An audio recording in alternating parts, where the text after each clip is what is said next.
내가 그 안에 거하면 사람이 열매를 많이 맺나니 나를 떠나서는 너희가 아무것도 할 수 없음이라. 아멘. 오늘 우리 요한복음 6장을 펴시고 요한복음 두 번째 시간 함께 나누도록 하겠습니다. 요한복음을 지난주에 한번 했었는데 기억이 나시죠? 요한복음은 다른 복음서하고는 달리 예수님께서 행하신 그 사역들을 시간에 따라서 그리고 공간에 따라서 아주 순서 정연, 질서 정연하게 잘 배치한 그런 책입니다. 공간적으로는 제일 북쪽에 갈릴리, 그리고 가운데 사마리아, 아래쪽에 유대, 예루살렘, 여기를 왔다 갔다 하셨던 것이 기록되어 있고, 그리고 시간적으로는 예수님이 딱 만 3년을 이 땅에 계셨는데 만 3년 계신 걸 6월절을 기준으로 시간을 배치하고 있습니다. 절기를 기준으로. 그래서 6월절을 기준으로 하는데 예수님 공생의 사역의 첫 번째 사건이 6월절에 있었고, 예수님이 마지막에 십자가에서 돌아가시는 그 절기가 6월절입니다. 그래서 6월절이 만 3년의 앞과 제일 끝에 배치되어 있기 때문에 6월절이 총 4번 나오게 되죠. 자, 첫 번째 6월절에 있었던 사건이 예수님 입장에서 볼 때, 그리고 예수님을 따르는 사람들의 입장에서 볼 때는 성전 정화라고 했습니다. 그런데 예수님을 따르는 사람들, 그리고 그 예수님이 성전을 확 청소하시는 걸 보고 속이 후련한 사람들 입장에서 볼 때는 성전 정화이지만, 그러나 종교 지도자들, 종교 기득권자들 입장에서 볼 때는 성전 소란죄, 성전 회방죄입니다. 그래서 그 다음부터는 예수님에게 딱지가 하나 딱 붙었죠. 저 사람 올라오면 주의 깊게 살펴봐라. 두 번째 6월절이 요한복음 5장에 나옵니다. 두 번째 6월절은 예수님이 오셔서 38년 된 병자를 고쳐주셨습니다. 그런데 이 고쳐주신 날이 언제였죠? 안식일이죠. 그 안식일 날 고쳐주신 것까지는 그래도, 그런데 그날 하필 일어나 네 자리를 들고 걸어가라 했고, 이 사람은 38년 동안 자기가 짐을 싸두었던 걸 다 지고 어깨에 메고 걸어갔습니다. 무화과 2개만 들어도 죄를 짓는데 안식일에 그걸 메고 지고 들고 걸어갔으니까 죄가 되겠죠? 그 당시 율법에 의하면. 그래서 안식일을 범하도록 부추긴 죄, 그거 가지고 논쟁하다가 또 예수님과 지도자들 사이에 어떤 말이 오갔습니까? 내 아버지께서 일하시니 나도 일한다. 하나님을 아버지라고 했죠. 그래서 신성모독까지. 죄가 3가지 붙었죠. 성전 소란, 안식일을 범한 죄, 그리고 신성모독까지. 수첩에다가 하나하나 적어둔 겁니다. 종교 지도자들이 기소할 거리들을. 그래서 3번째 6월절입니다. 6장으로 가십니다. 6장 1절에서 4절을 한번 보십시오. 6장 1절에서 4절.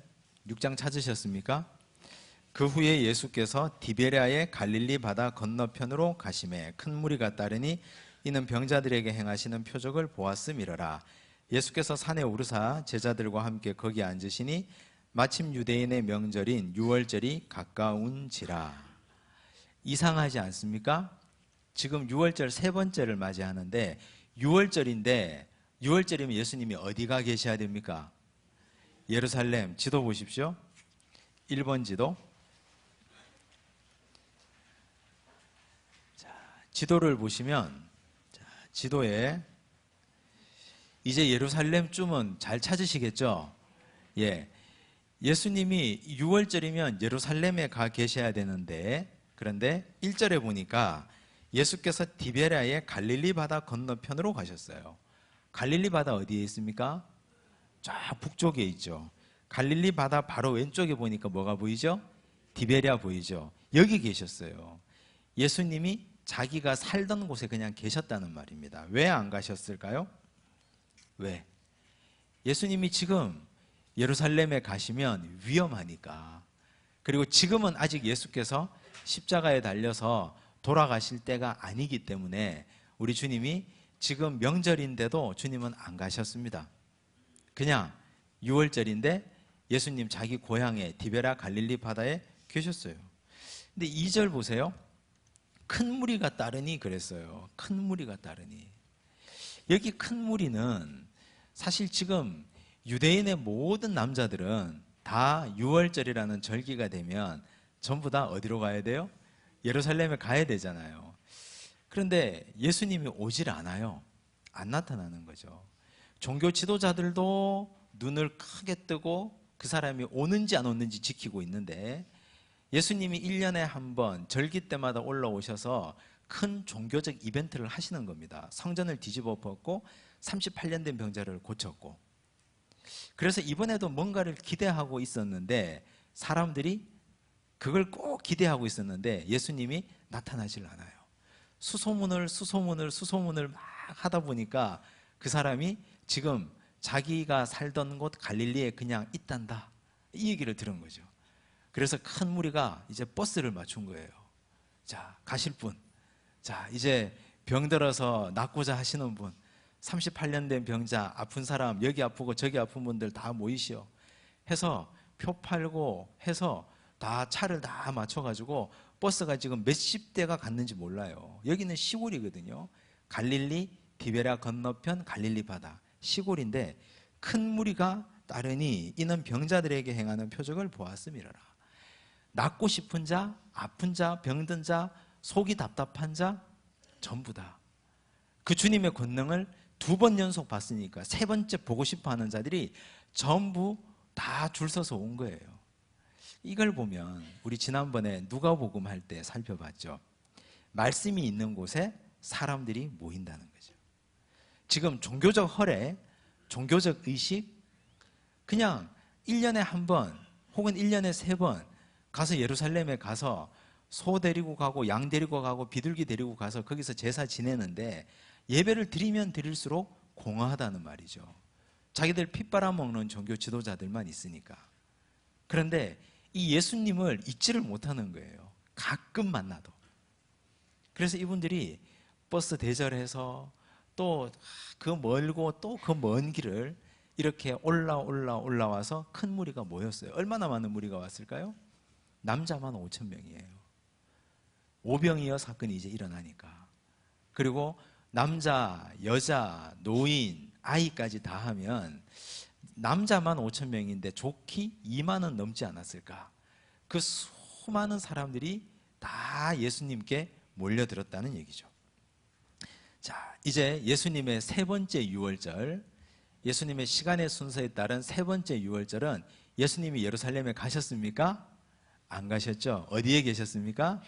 갈릴리에 계셨어요. 그런데 사람들이 다 예수님을 보러 직접 다 올라온 거예요. 줄줄이 다 줄 서서 전부 다. 근데 그 온 사람들에게 예수님께서 그냥 보낼 수가 없어서 그들을 오병이어의 기적으로 먹이신 겁니다. 그것이 요한복음 6장의 이야기입니다. 근데 사람들은 참 희한해서 지금 예수님의 기적을 쭉 살펴봤어요. 이 사람들이 먼저 성전을 뒤집었어요. 그리고 성전 정화 사건 이전에 물로 포도주를 만든 사건을 이 사람들은 봤습니다. 왕의 신하의 아들을 고친 사건을 봤습니다. 그리고 38년 된 병자를 고친 사건도 봤습니다. 하나님과 자기가 동등하다고 하나님을 자기 아버지라 그랬어요. 그러니까 이 사람들은 예수님을 뭐로 만들고 싶겠어요? 왕으로 삼고 싶겠죠. 오병이어 사건까지 행하니까. 보십시오. 15절. 6장 15절 보시면 함께 읽겠습니다. 그러므로 예수께서 그들이 와서 자기를 억지로 붙들어 임금으로 삼으려는 줄 아시고 다시 혼자 산으로 떠나가시니라.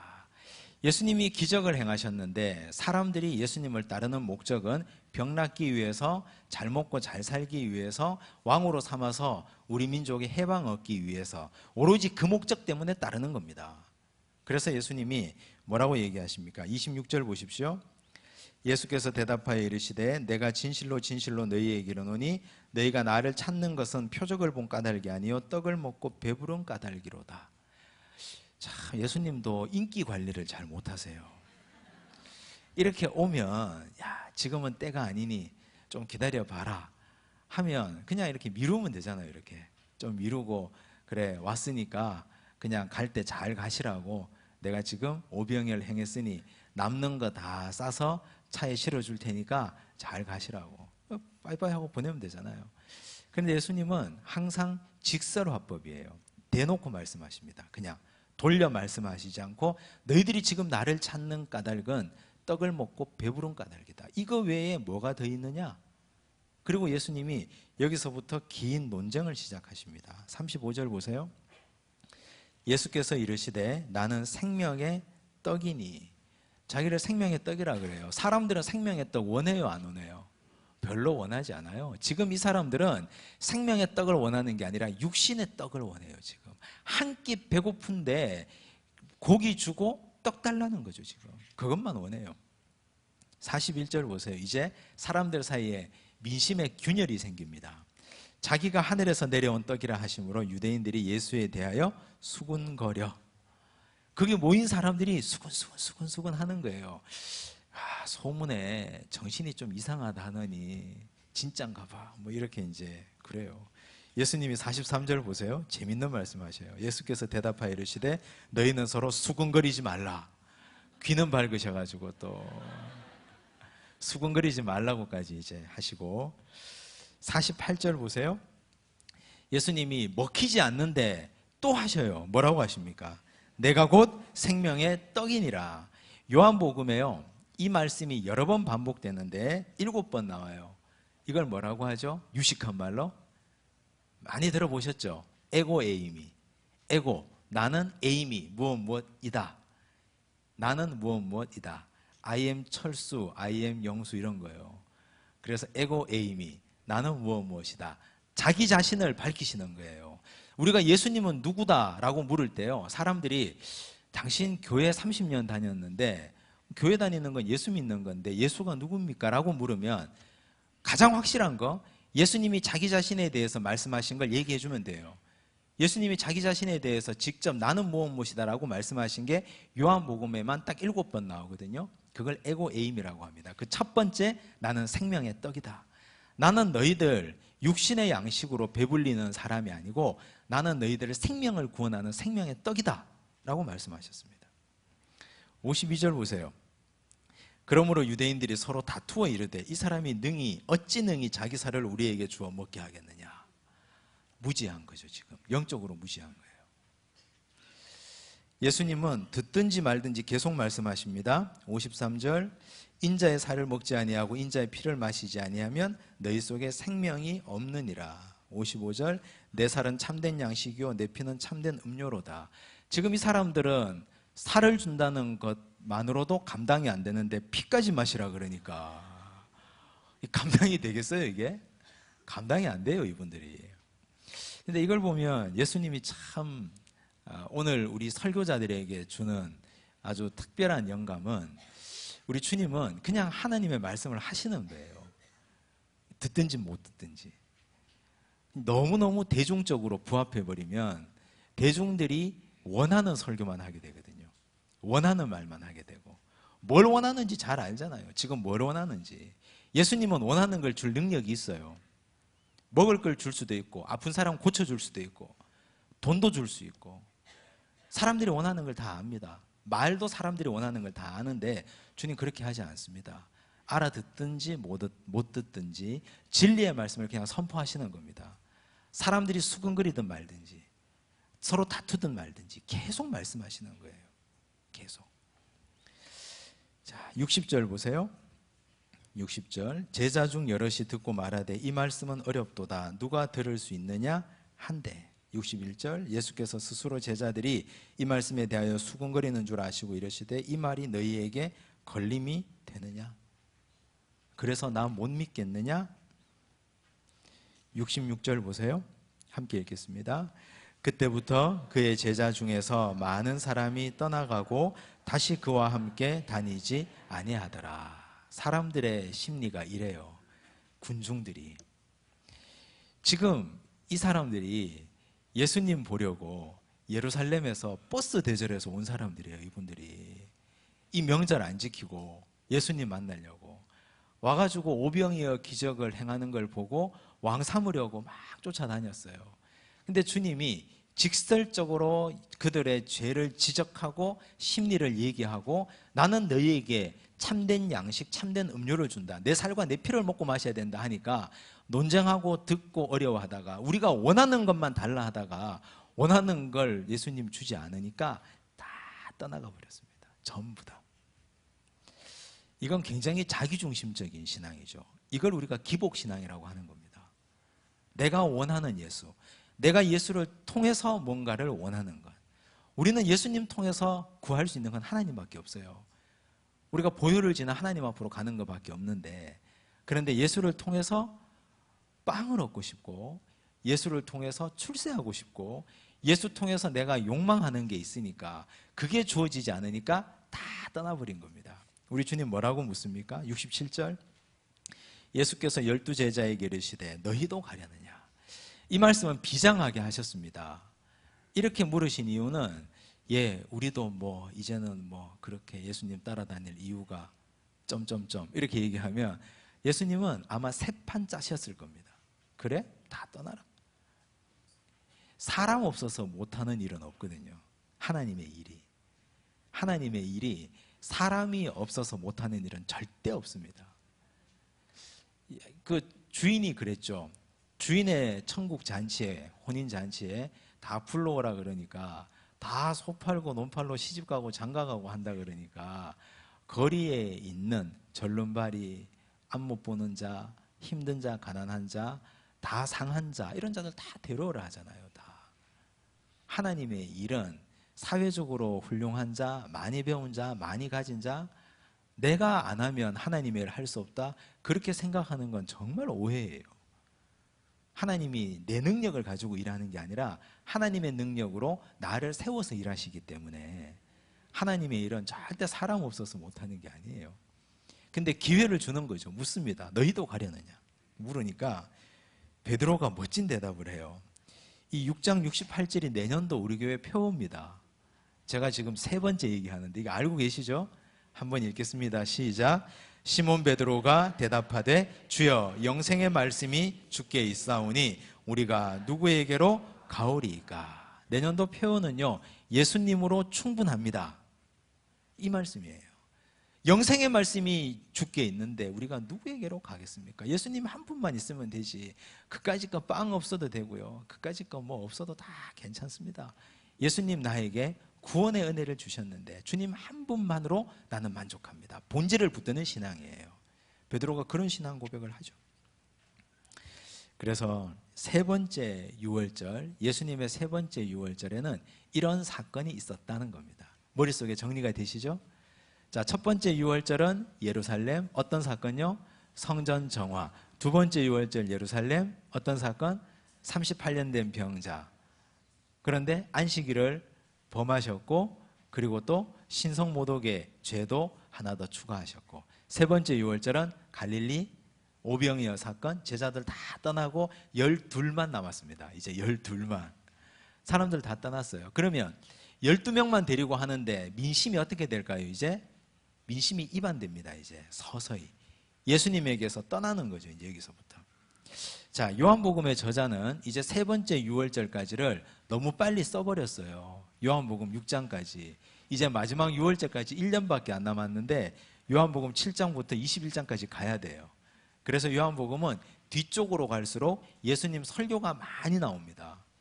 그리고 예수님이 하신 이야기, 성령에 대한 이야기가 많이 나와요. 자, 그거 이해하시겠죠? 이제 시간이 정리가 되십니다. 7장으로 갑니다. 자, 7장 1절 보세요. 7장 1절. 그 후에 예수께서 갈릴리에서 다니시고 유대에서 다니려 아니하심은, 갈릴리는 저 북쪽이죠. 지도가 생각나야 됩니다. 갈릴리에 다니시고 남쪽 유대, 즉 예루살렘에서 다니려 아니하심은 뭐 때문에요? 유대인들이 죽이려 함이라. 지금 예수님이 잡혀 돌아가시면 예수님의 때가 아니거든요. 아직 1년은 더 계셔야 되거든요. 유대인의 명절엔 초막절이 가까이 왔어요. 초막절이 가까이 왔는데 형제들이 이렇게 얘기합니다. 이거 제가 한번 새벽기도 때 설교 한번 했어요. 우리 온 가족 새벽기도 때.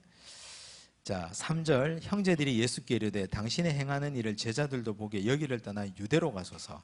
스스로 나타나기를 구하면서 묻혀서 일하는 사람이 없나니 이 일을 행하려 하거든 자신을 세상에 나타내소서 하니 이는 그 형제들까지도 예수를 믿지 아니함이러라.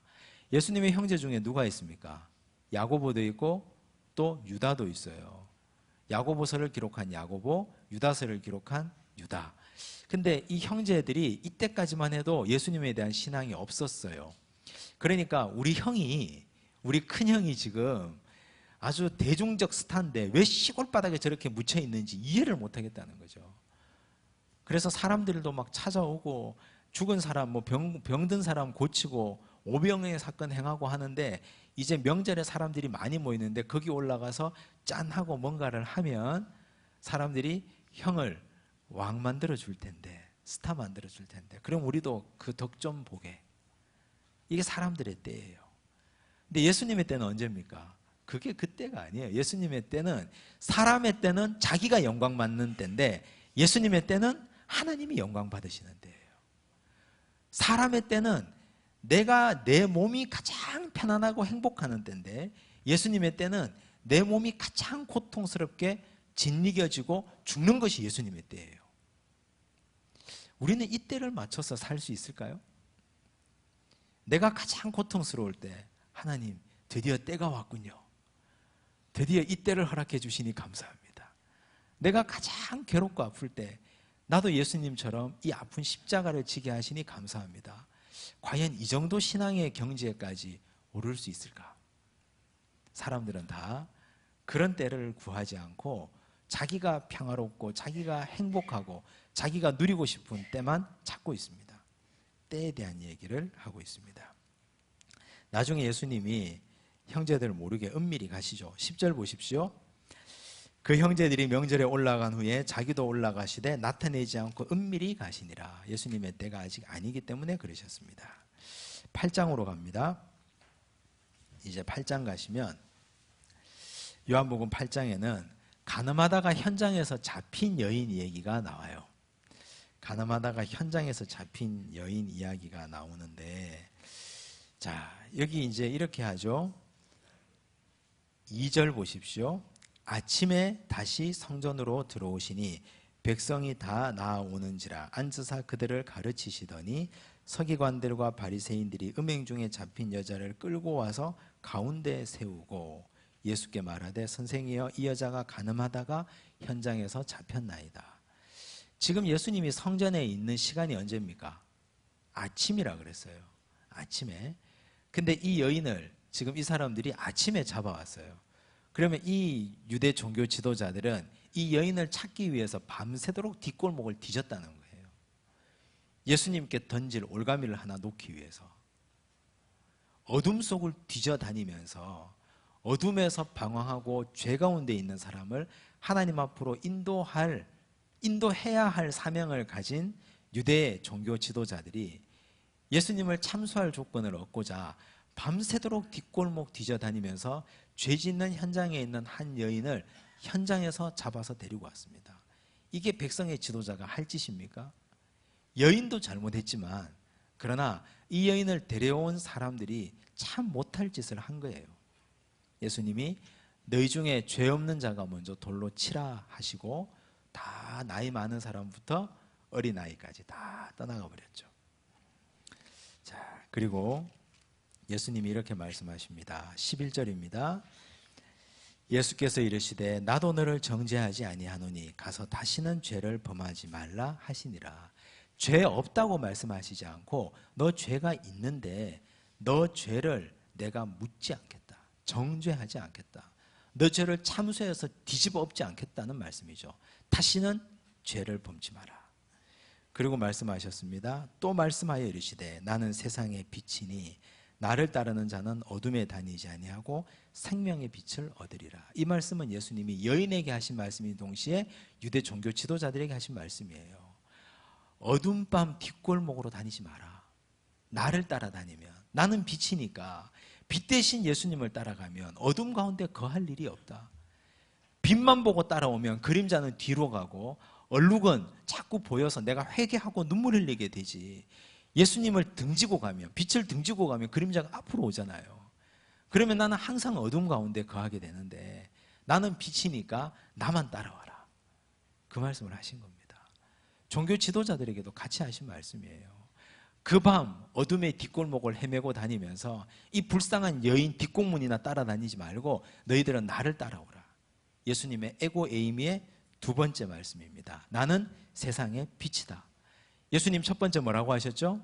나는 생명의 떡이다. 두 번째, 나는 세상의 빛이다. 예수님은 생명의 양식이 되시고 예수님은 빛이 되십니다. 9장으로 갑니다. 9장에 가면 9장 이야기를 제가 간단하게 해드리면 날 때부터 소경된 자가 나와요. 태어날 때부터. 지나가면서 그 사람이 구걸하고 있는 걸 보니까 제자들이 묻죠. 예수님, 이 사람이 날 때부터 소경된 것은 이 사람 죄 때문입니까? 아니면 부모 죄 때문입니까? 누구 죄 때문입니까? 하니까 우리 주님 말씀하시기를 이 사람 죄 때문도 아니요 부모 죄 때문도 아니요 하나님의 영광을 위함이다. 그리고 나서 그 사람을 불러요. 그리고 가서 실로암에 가서 씻으라 그래요. 진흙을 이겨서 눈에 발라주시고. 갔다 오니까 눈이 보여요. 유대 종교 지도자들은 이게 좋아 보였을까요? 안 이뻐 보였을까요? 안 이뻐 보이죠. 그래서 이제 한 가지 구실을 겁니다. 너 원래 소경이 아닌데 동냥하고 구걸하려고 소경 거짓부렁한 거지. 그렇게 묻습니다. 근데 이 사람이 아니라고 하니까 이 사람의 소경의 부모를 불러요. 협박을 합니다. 네가 정말 태어날 때부터 네 자식이 소경이었느냐? 그러니까 이 부모가 어떻게 해요? 자, 보십시오. 21절 보십시오. 21절. 그러나 지금 어떻게 해서 보는지 또는 누가 그 눈을 뜨게 하였는지 우리는 알지 못하나이다. 그에게 물어보소서. 그가 장성하였으니 자기 일을 말하리이다. 그 부모가 이렇게 말한 것은 이미 유대인들이 누구든지 예수를 그리스도로 시인하는 자는 출교하기로 결의하였으므로 그들을 무서워함이라라. 출교가 뭡니까? 공동체에서 제외시키는 거예요. 출교시키면 성전에 못 들어와요. 성전에만 못 들어올까요? 사회생활을 못합니다. 그 당시 그 사회가 다 신정사회인데, 그 사회가 다 그리스도 사회인데, 다 하나님 유대교 사회인데, 시장에서 물건 사고 파는 것도 못하죠. 자녀들 학교 보내는 것도 못하죠. 공동체에서 완전히 아웃입니다. 출교. 그러니까 부모가 그걸 두려워해서 쟤한테 물어보라고. 우린 모르겠다고. 자, 그러니까 이 소경이었다가 눈뜬 사람이 아주 믿음에 찬, 신앙에 찬 고백을 합니다. 25절 보십시오. 대답하되, 함께 읽습니다. 대답하되 그가 죄인인지 내가 알지 못하나 한 가지 아는 것은 내가 맹인으로 있다가 지금 보는 그것이니이다. 여러 가지는 모르겠는데 한 가지 아는 것은 내가 맹인이다가 지금 보는 것입니다. 우리 신앙에요, 많은 지식이 사람을 병들게 하죠. 지금 여기 종교 지도자들, 유대인들 구약 성경 다 외우는 사람들이에요. 그런데 이 사람들이 자기 눈앞에 있는 메시아를 모르고 지금 이런 짓을 하는데, 이 맹인은 무식하고 날 때부터 소경이었으니까 글도 모르고 아무것도 몰라요. 그런데 한 가지 아는 것, 내가 맹인이다가 지금 보는 것입니다. 저 사람이 나를 고쳐줬습니다. 저 사람이 죄인인지 아닌지 그건 나는 모르겠는데 아무튼 저분이 나를 고쳐줘서 내가 지금 봅니다. 그래서 어떻게 됐을까요? 34절 보십시오. 그들이 유대 종교 지도자들입니다. 이르되 네가 온전히 죄 가운데에서 나서 우리를 가르치느냐 하고 이에 쫓아내어 보내니라. 쫓아냈다는 게 출교시켰다는 말이에요. 차라리 이 맹인은요, 그냥 맹인으로 있는 게 나을 뻔했어요. 동양 밥그릇이라도 챙기게. 근데 이제 눈 떴는데, 눈 뜨자마자 출교당하니까 어디 가서 뭐 밥 벌어먹고 살겠습니까? 아무것도 할 수 없는데. 그런데 35절 보십시오. 예수께서 그들이 그 사람을 쫓아냈다 하는 말을 들으셨더니 그를 만나서 이르시되 네가 인자를 믿느냐? 대답하여 이르되 주여 그가 누구시오니이까? 내가 믿고자 하나이다. 38절 이르되 주여 내가 믿나이다 하고 절하는지라. 이 사람은요, 출교당하고 예수를 만났어요. 이 사람은 그런 말도 안 되는 유대교에서 쫓겨나고 예수님을 얻었습니다. 영생을 얻은 사람이 됐어요. 한 가지만 알아도 그래요. 한 가지만. 우리 인생에 나는 이 한 가지는 절대 내가 바꿀 수 없다는 신앙의 고백이 있을 겁니다. 우리 찬송가 가사의 고백처럼 이것이 나의 간증이요, 이것이 나의 찬송이요, 이것이 나의 고백일세 하는 것처럼 한 가지 간증이 다 있잖아요. 그거 꼭 붙잡고 사셔야 됩니다. 누가 뭐래도 나는 예수를 그리스도라고 고백하지 않을 수 없다 하는 그 한 가지, 그게 나를 구원케 합니다.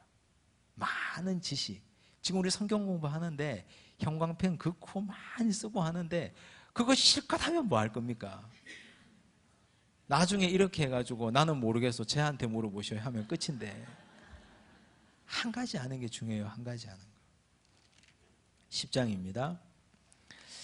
자, 10장으로 가시면, 자, 10장 7절 보십시오.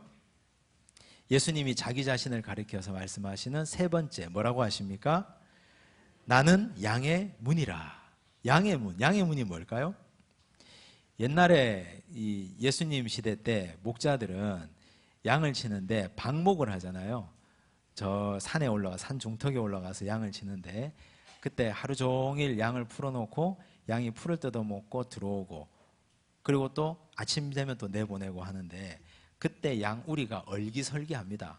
대충 지었으니까. 근데 밤에 있으면 늑대가 막 들어오잖아요. 늑대가 와서 잡아먹기도 하고 짐승이 오니까. 그래서 항상 이 목자들은 문 앞에 풀섭을 깔아놓고 지푸라기를 깔아놓고 거기서 같이 자요. 우두머리 양의 발과 자기 손을 묶어놓고. 양은 예민하니까, 귀가 예민하니까 소리에 움직이면, 민감하면 움직이면 눈 떠서 또 짐승을 내쫓고 하려고. 양의 문이 된다 하는 건 항상 문 앞에서 우리를 지켜주신다 하는 의미예요. 항상 우리를 어떤 사탄의 괴계와 어떤 악한 자의 무리 가운데서도 우리를 지켜주신다. 아침이 되면, 그리고 또 문을, 우리를 딱 열면 양들이 한꺼번에 확 뛰어나가지 않아요. 길들여져 있어서 어떻게 하느냐, 목자의 지팡이, 긴 지팡이를 가지고 문을 열고 나서 울타리에 이렇게 착 걸어둡니다. 양 한 마리만 겨우 밑으로 지나갈 정도로 그렇게 걸어두면 한 마리 한 마리 지나가죠. 그러면 목자가 양의 지팡이, 목자의 지팡이 아래로 지나가는 양의 이름을 불러줍니다. 항상 같이 있으니까 이름을 알 거 아닙니까? 뚱땡이 양, 홀쭉이 양, 예쁜 놈, 못난 놈, 뭐 이렇게 이름을 불러줘요. 누구누구 이름을. 그런데 이름을 불러주는 이유는 밤새도록 우리에서 양들이 자면서 혹시 아픈 놈이 있을 수도 있고, 병든 양이 있을 수도 있고, 자다가 옆에 놈한테 차여가지고 어디 터진 놈이 있을 수도 있고, 상태가 좀 평소와 다른 양이 있을 수 있고, 그러면 이걸 갖다가 이렇게 끄집어내서 하루 종일 방목시키지 않고 돌봐줍니다. 그리고 놀다가 다시 들어올 때도 똑같이 목자의 지팡이를 걸어두죠. 그러면 한 마리 한 마리 그 아래로 지나가죠. 그럼 똑같이 이름을 불러줘요. 하루 종일 뛰어놀다가 보면 양들이 놀다가 다리를 겹질릴 수도 있고 다칠 수도 있잖아요. 또 다친 아이는 돌봐주고. 그래서 항상 우리가 목자의 지팡이 아래를 지나다니는 양들이에요. 양의 문이라는 의미는. 지금도 우리가 예배당 문을 나서고 예배당 문을 들어오고 나가고 들어오고 할 때 우리는 길다란 목자의 지팡이 아래를 지나다니는 겁니다. 매일. 그냥 의미 없이 지나다니지 마세요. 이렇게 딱 가면서, 아, 내가 지금 우리 예수님 지팡이 아래를 지나가는구나. 예수님 말씀하시겠죠. 사람들은 몰라도 예수님은 내 마음이 얼마나 상해 있는지 아세요. 예배당 문을 딱 들어오는데, 아무개야, 너 한 3일 동안 힘들었구나. 3일 동안 이것 때문에 아팠구나 하고 예수님이 이름을 불러주세요. 그리고 나서 여기 딱 앉아있으면 내 마음을 치료하시는 주님의 그 마음이 느껴져요. 예배드리면, 그래서 예배드리다 보면 마음이 치유가 되잖아요. 병든 마음도 치유가 되고, 강팍했던 마음도 누그러워지고, 누구를 미워했던 마음도 따뜻해지고, 그리고 힘없고 나가는 거예요. 힘없고 나갈 때 다시 목자의 지팡이 아래를 통과해서 나가면 목자가 또 우리에게 말씀하시겠죠. 힘내라. 잘 살다 와라. 승리하고 살아라. 격려받고 나가는 거예요. 우리 등 두드려 주시는 거. 항상 예배당 문을 들어가고 나갈 때는 우리는 목자의 지팡이 아래를 드나드는 겁니다. 양의 문이다. 그런 의미죠. 네 번째 11절입니다. 11절 함께 읽겠습니다. 나는 선한 목자라. 선한 목자는 양들을 위하여 목숨을 버리거니와 삭구는 목자가 아니요 양도 제 양이 아니라 이리가 오는 것을 보면 양을 버리고 달아나나니 이리가 양을 물어가고 또 해치느니라. 예수님은 자기 자신을 선한 목자라고 했어요. 선한 목자를 착한 목자라고 오해하시면 안 됩니다. 선한 목자는 착하지 않아요. 과격해요. 왜 과격하냐? 뒤에 보세요. 목숨을 버리는데, 목숨을 내놓는데 과격하지 않은 사람이 어디 있습니까? 목숨이 가장 아까운데 이 아까운 걸 피를 흘리겠다는데 가장 과격하겠죠.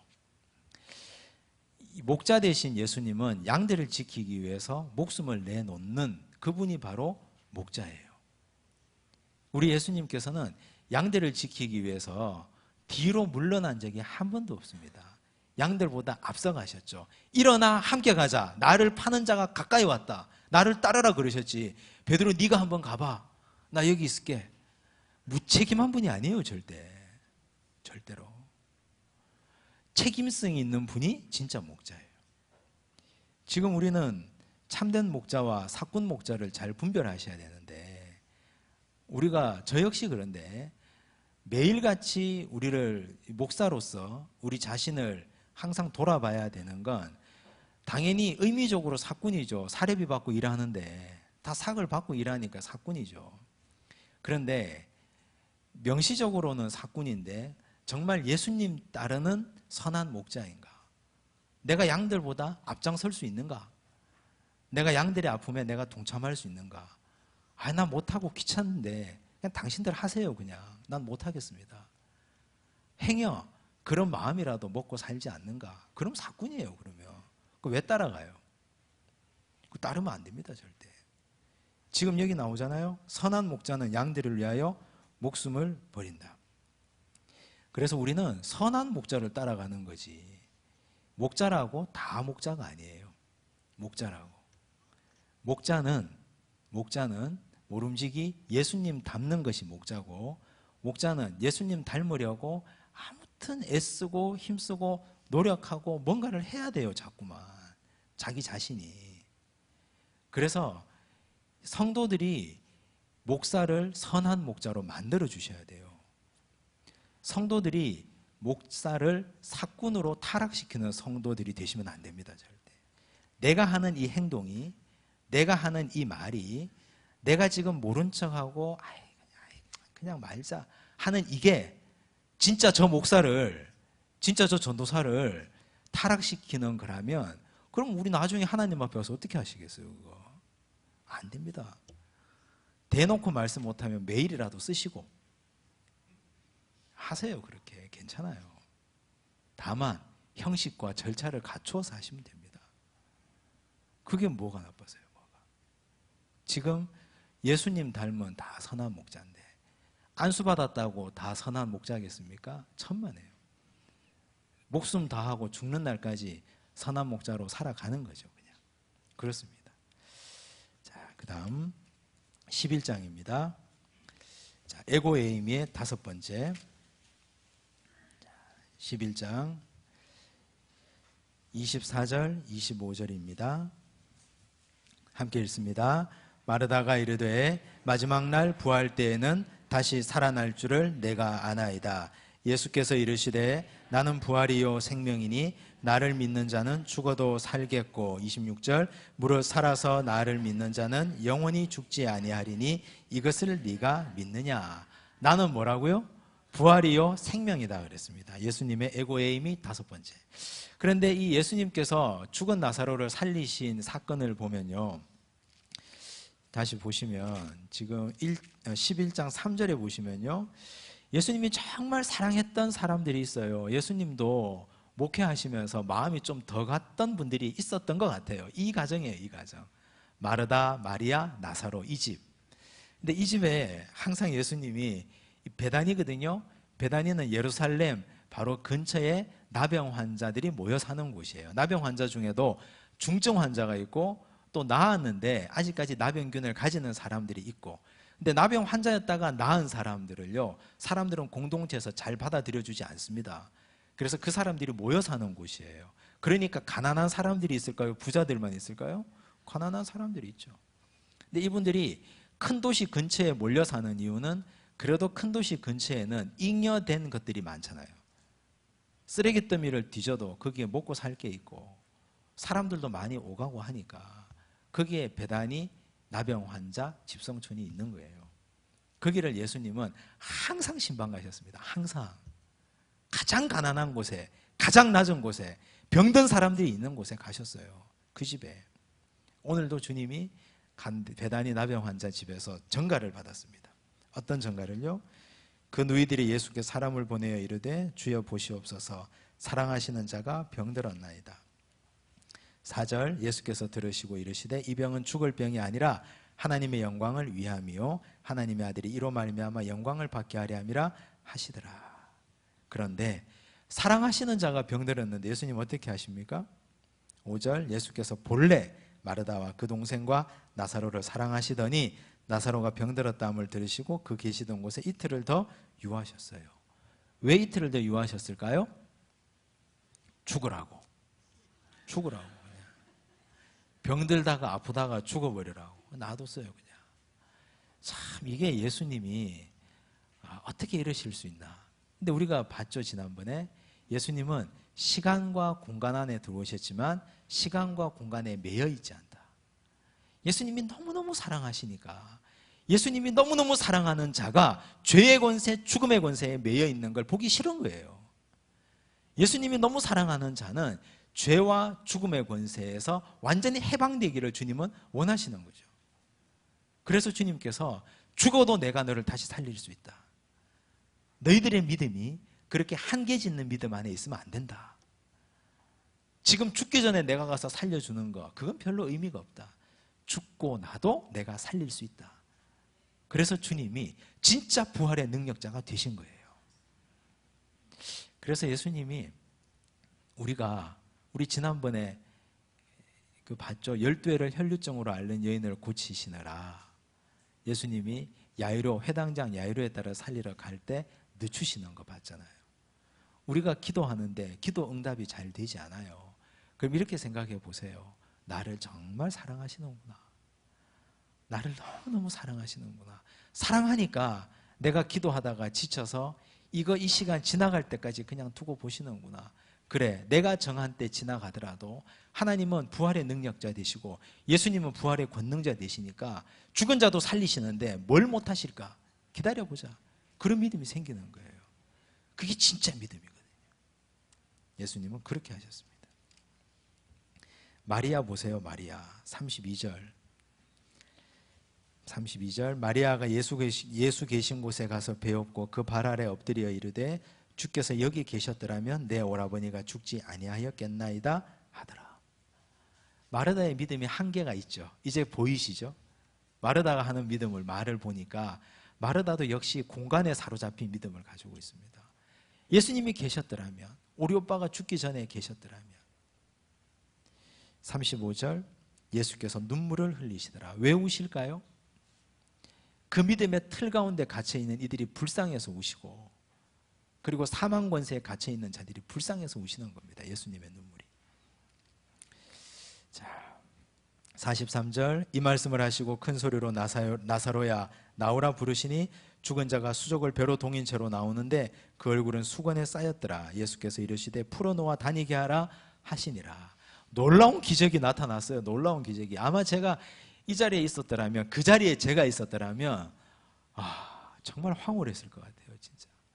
정말 죽음의 권세가 해방되는 걸 내가 내 눈으로 봤잖아요. 그런데 기적 중에 가장 큰 기적, 죽은 사람이 살아난 기적을 봤어요. 그냥 죽어서 쓰러져 있던 게 아니라 장례 치르고 그 문을 돌문으로 막아버렸어요. 근데 돌문을 다 굴려내고 죽은 자가 수족을 다, 얼굴을 다 배로 동인 채로 걸어 나왔어요. 기적이잖아요. 기적 중에 놀라운 기적이잖아요. 그런데 보세요. 45절 마리아에게 와서 예수께서 하신 일을 본 많은 유대인이 그를 믿었으나 많은 사람이 믿었어요. 그런데 53절 이날부터는 그들이 누굴까요? 종교 지도자들. 계속 예수를 따라다니는 눈이 있잖아요. 예수를 따라다니는 눈. 이 예수가 계속 인기를 더 얻으면 우리가 여기서 기득권을 가지는 게 불안한 자들.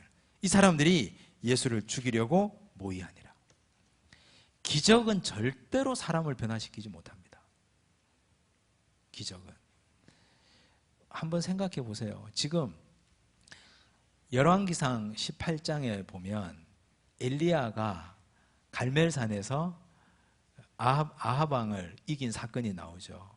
엘리야가 아합과 이세벨 그들의 선지자들과 함께 맞서서 싸워서 이겨요.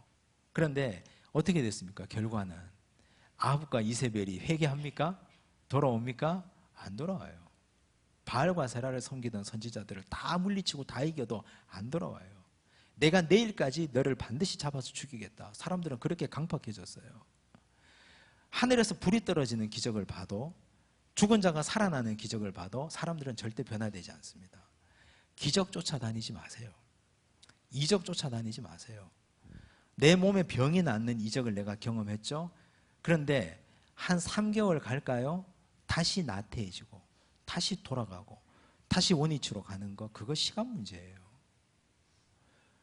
나를 정말 변화시키는 건 하나님의 생명력 있는 말씀이에요. 나는 생명의 떡이다 그랬잖아요. 나는 생명의 떡이다.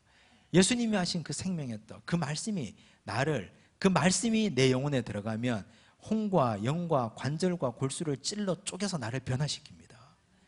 여기서 보신 것처럼 기적, 사람 절대 변화시키지 못합니다. 놀랍죠? 아, 놀랍다. 그런데 저거 죽여야 되겠다. 이렇게 생각하죠, 사람들은. 자, 13장으로 갑니다. 자, 13장 1절. 이제 예수님께서 마지막 유월절을 맞이하십니다. 유월절 전에 예수께서 자기가 세상을 떠나 아버지께로 돌아갈 때가 이른 줄 아시고 세상에 있는 자기 사람들을 사랑하시되 언제까지요? 끝까지 사랑하시니라. 자, 그리고 나서 예수님께서 어떻게 하셨어요?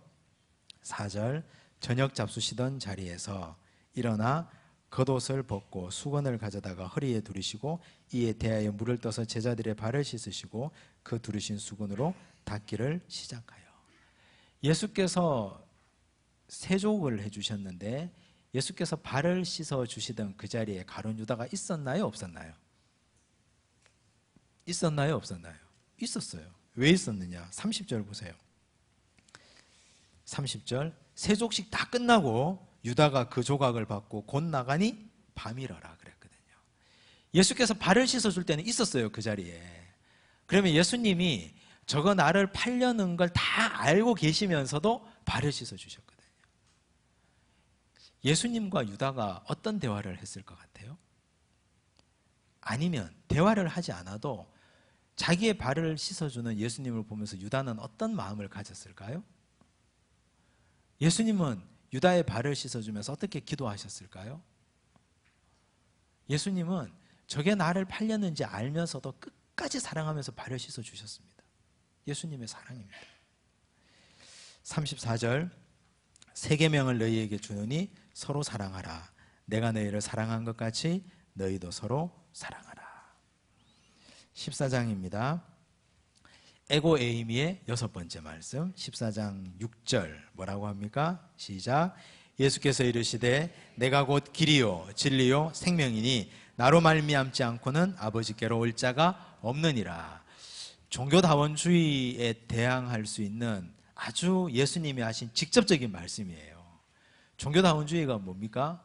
산 꼭대기에 가는 길은 등산로 A, 등산로 B, 등산로 C 다 가도 정상에 가면 만나는데 뭘 그리 복잡하게 교회만 다니냐. 절에 가도 되고 저기 다른 데 가도 되고 하지.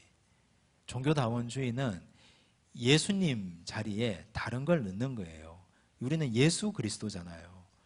그런데 석가 그리스도. 그리스도가 뭐예요? 구원자잖아요. 구원자. 즉 부처님이 구원자시다. 마호멧 그리스도, 마호멧이 구원자다. 그 자리에 나도 넣어요. 나 그리스도, 내가 구원자다. 나를 믿어라. 내 주먹을 믿어라. 물질, 돈 그리스도, 돈이 구원자다. 돈이 세상을 구원한다. 종교다원주의예요. 우리가 말도 안 된다고 생각하지만 이게 현실이에요 지금. 그런데 예수님이 말씀하셨죠. 내가 곧 길이요 진리요 생명이니 나로 말미암지 않고는 아버지께로 올 자가 없다. 예수님이 직접 말씀하신 거예요. 여기 누가 토를 달아요? 그런데 저는 예수님이 이렇게 말씀하신 것도 중요한데 예수님이 이렇게 말씀하신 배경이 재밌어요. 도마가 얘기합니다. 도마가 예수님이 1절부터 3절까지 이렇게 쭉 말씀하시니까 제자들은 잠자코 그냥 있었어요. 예수님이 나는 이제 간다, 거처를 예비하러 간다 이런 얘기하니까 제자들은 그냥 침울하게 가만히 있었어요. 질문도 안 하고. 근데 궁금하면 못 견디는 도마가, 항상 내가 봐야 믿는 도마가 대놓고 물었어요. 도마가 이르되 주여 주께서 어디로 가시는지 우리가 알지 못하거든 그 길을 어찌 알겠사옵니까? 너무너무 궁금한데 속 시원한 질문이죠. 어디로 가는지도 모르겠고 천국을 내가 본 적도 없는데 어떻게 알겠습니까? 그 길을 우리가 어떻게 알겠습니까? 도마가 이렇게 물어줬으니까 예수님이 이렇게 대답한 거예요. 우리는 궁금한데 내가 권사라서, 내가 10년차 집사라서 입 다물고 계시면 안 돼요.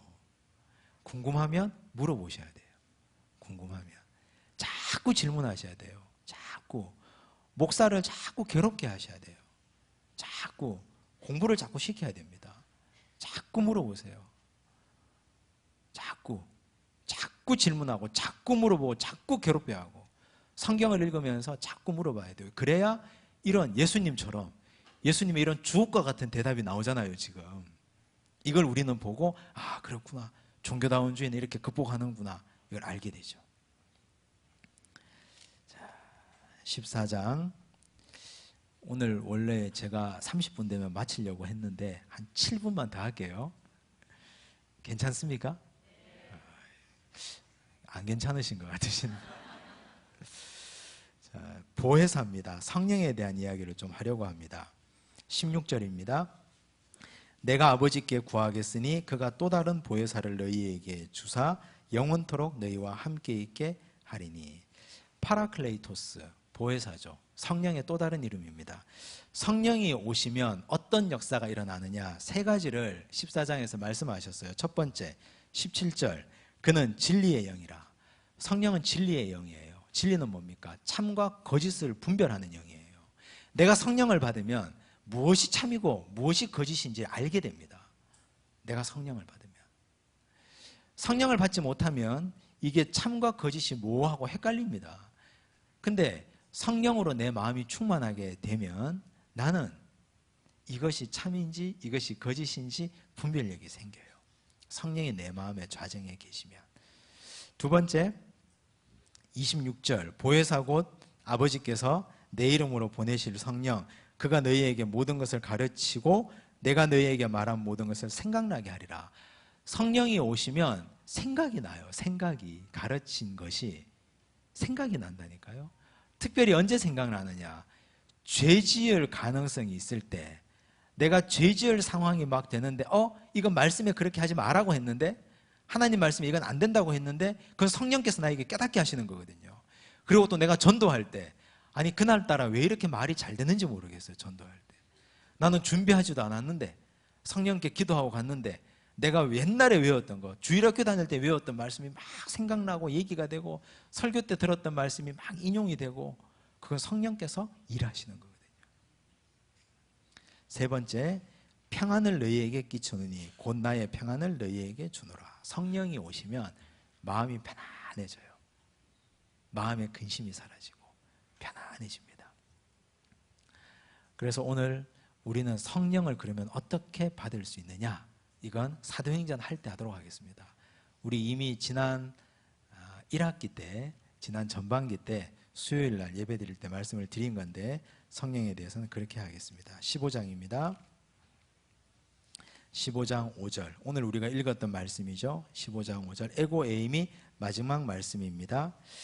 함께 읽습니다. 나는 포도나무요 너희는 가지라. 그가 내 안에 내가 그 안에 거하면 사람이 열매를 많이 맺나니 나를 떠나서는 너희가 아무것도 할 수 없음이라. 나는 포도나무요 너희는 가지다 그랬습니다. 우리는 예수님이라는 나무에 붙어있는 가지예요. 그런데 가지가 열매를 많이 맺기 위해서 해야 될 일이 뭐가 있을까요? 뭐 해야 돼요? 가지가 열매 맺기 위해서 아무것도 할 일 없습니다. 나무에 붙어있기만 하면 됩니다. 그 말씀이에요. 열매 맺으려고 발부둥 치지 마라. 돈 많이 벌려고, 너 뭐 하려고, 너 출세하려고 그렇게 발부둥 치지 마라. 그냥 나에게 꼭 붙어있기만 해라. 그러면 열매 맺는다. 붙어있는다는 말이 뭘까요? 가만히 붙어있기만 하면 됩니까? 그냥? 가지가 그냥 입 꽉 다물고 뿌리에서부터 줄기로 가지로 공급하는 양분 안 먹고 나 이거 맛없으니 딴 거 줘 하면 됩니까? 안 되잖아요. 줄기가 공급하고 뿌리가 빨아올리는 양분을 먹어야 돼요. 가지는 먹고 어떻게 해야 돼요? 끝까지 보내줘야 돼요. 저 열매로 먹고 하나님의 말씀을 먹고 나누어야 됩니다. 열매 맺기 위해서는. 우리는 가지라는 말은 말씀을 받고 나누셔야 돼요. 자꾸 나만 꿀꺽 하시면 안 돼요. 전하시고 전도하시고 가르치시고.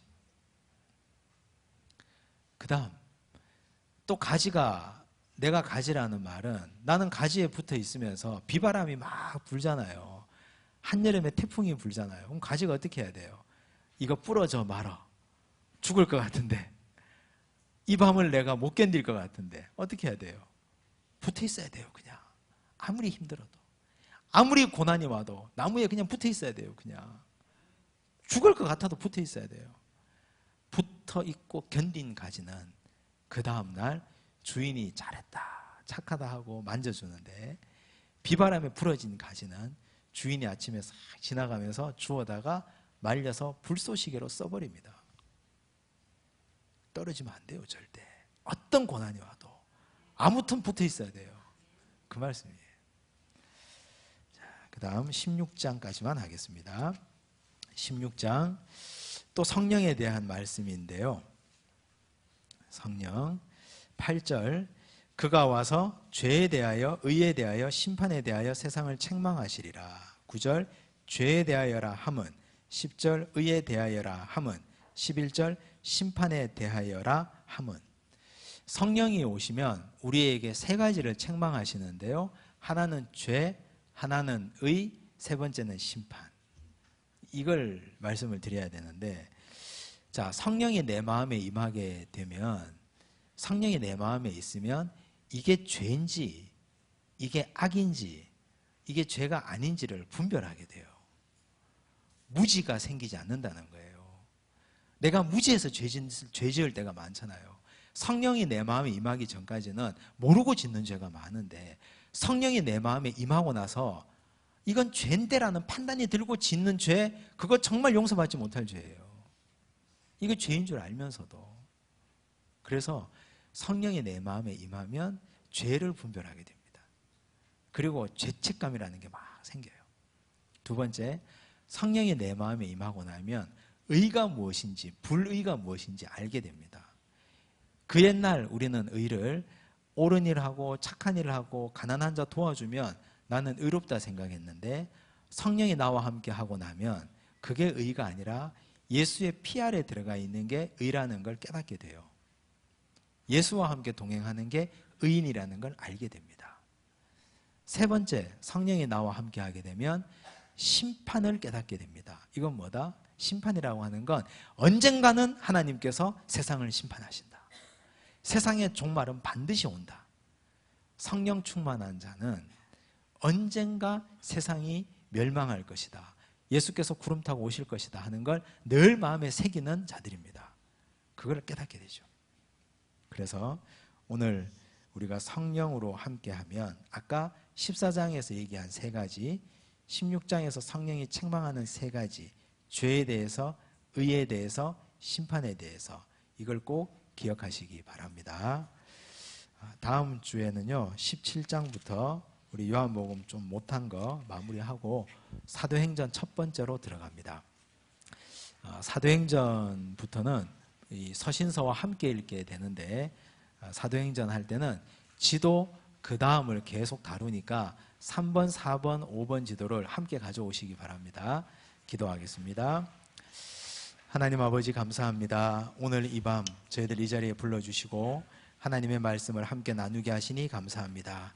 예수님께서 우리에게 스스로 자기 자신을 어떤 분이라고 말씀해 주시고 우리 자신에게 깨닫게 하여 주신 것 참으로 감사합니다. 예수님께서 말씀하신 에고 에이미의 말씀을 마음에 새기게 하여 주시옵소서. 우리에게 언제나 말씀하시고 깨닫게 하시고 들려주시고 성령으로 함께 하시는 그 귀한 하나님의 사랑, 그리스도의 사랑에 온전히 거하게 하여 주옵소서. 오늘 주의 전에 나올 때 10의 1조와 감사의 예물과 1,000번제로 드립니다. 이 예물 주님 받으시고 하나님 원하시는, 하나님 기뻐하시는 곳에 마음껏 사용하여 주시옵소서. 우리 양의 문이 되신 예수님, 목자의 지팡이 아래를 통과해서 들어왔고 목자의 지팡이를 통과해서 다시 세상 속으로 나아갑니다. 하나님 주일날 다시 만날 때까지 세상 가운데서 승리하며 살게 하여 주시옵소서. 예수님 이름으로 기도드리옵나이다. 아멘.